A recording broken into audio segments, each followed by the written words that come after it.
Eu adoro e adorava Pink Floyd.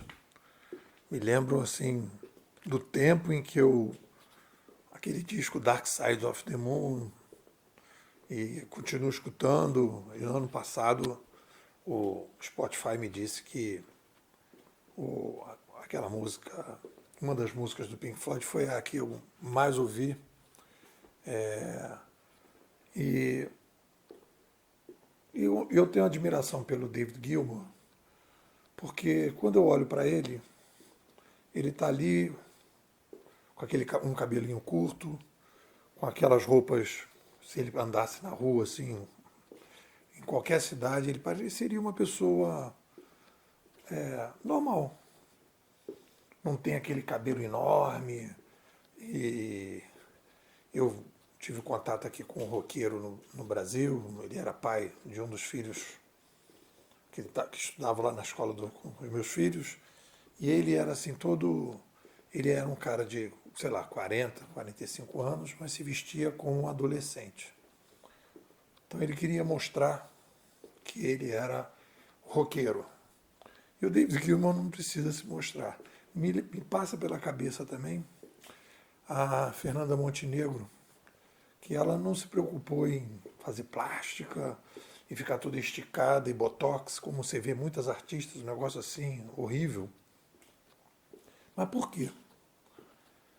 Porque eles colocaram a vaidade deles, a autoestima deles, no processo e não nas coisas.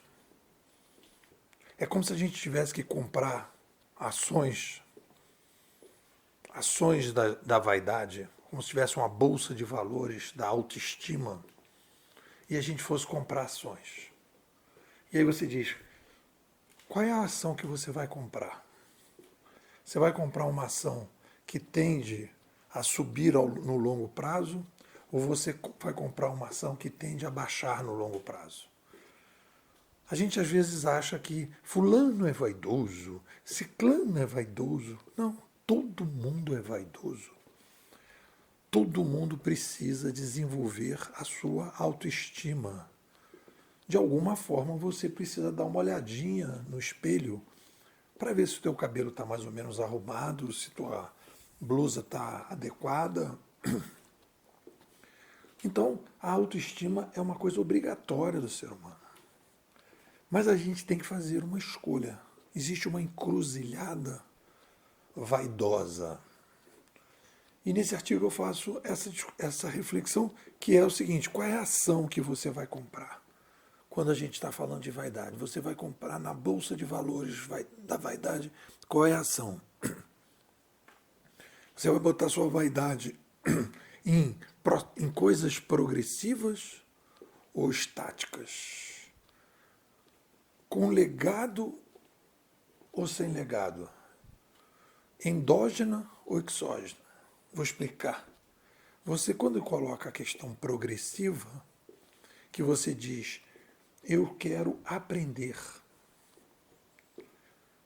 Pegando aquele filme que eu já falei dele lá atrás, que é o Ted Bundy, A Confissão Final, o Elijah Wood, aquele ator, ele faz o papel de um perfilador do FBI, e aí ele vai entrevistar um serial killer que não quer falar com ninguém. E aí ele logo pergunta, nas cenas, né, uma pergunta mais ou menos assim, você veio conversar comigo para aparecer ou para aprender? E o cara diz, eu quero aprender. Eu vim aqui para aprender. E o cara vai vendo, né, vai testando, vai jogando cascas de banana para ver se isso é fato. Eu já contei essa história, adoro, vou contar de novo. Às vezes, quando algum aluno em aulas presenciais dizia para mim, pô, tô aqui assim querendo questionar um negócio que você está falando, todo assim constrangido. Aí eu pegava um livro, jogava no chão, aí todo mundo levava aquele susto. Eu falei, tá vendo aquilo ali? Aquilo ali é meu ego. Aonde está meu ego? Meu ego não está no que eu estou falando.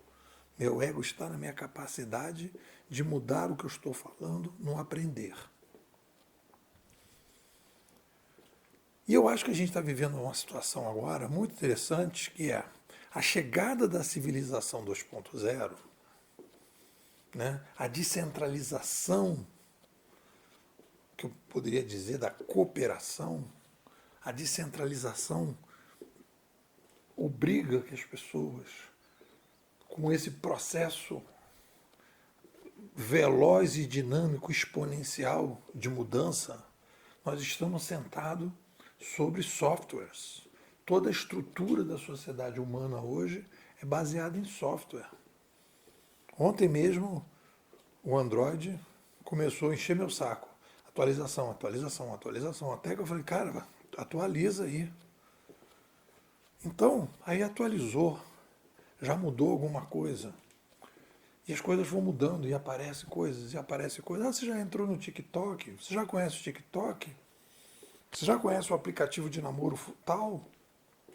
Toda hora aparece alguém falando coisas novas, coisas novas. Então, você precisa tirar a vaidade, não apostar a sua vaidade em coisas, mas em processos, para que você possa lidar melhor com esse novo cenário. Nós estamos vivendo também um processo de aumento de competitividade. A cooperação está deixando de ser uma cooperação mais verticalizada para ser uma cooperação mais horizontalizada. Aí você vai dizer assim, vou apostar em marketing digital. Tá, mas quando você aposta em marketing digital, você vai competir com todo mundo que está apostando em marketing digital. E a pessoa vai querer saber o que você tem de diferente. E não adianta você dizer hoje, eu tenho assim, essa minha diferença aqui. Tá, beleza. Amanhã você precisa dizer uma nova diferença. E depois da manhã, outra nova diferença. Então você tem que aprender. Você tem que mostrar para as pessoas vão valorizar, vão confiar e vão gostar de você mais se elas perceberem que você está num processo de aprendizado. É aquele serial killer que está na prisão. Você veio aprender, você veio aqui aparecer ou aprender? Óbvio que tem muito a aparecer ainda, a gente está ainda intoxicado pela civilização 1.0.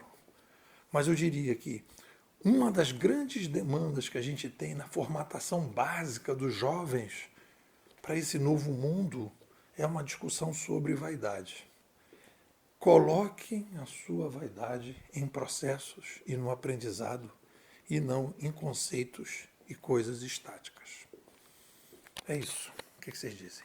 Nepô, por que uma pessoa vai entrar na Bimodais para ser aluno, para fazer parte da escola? Qual é o motivo?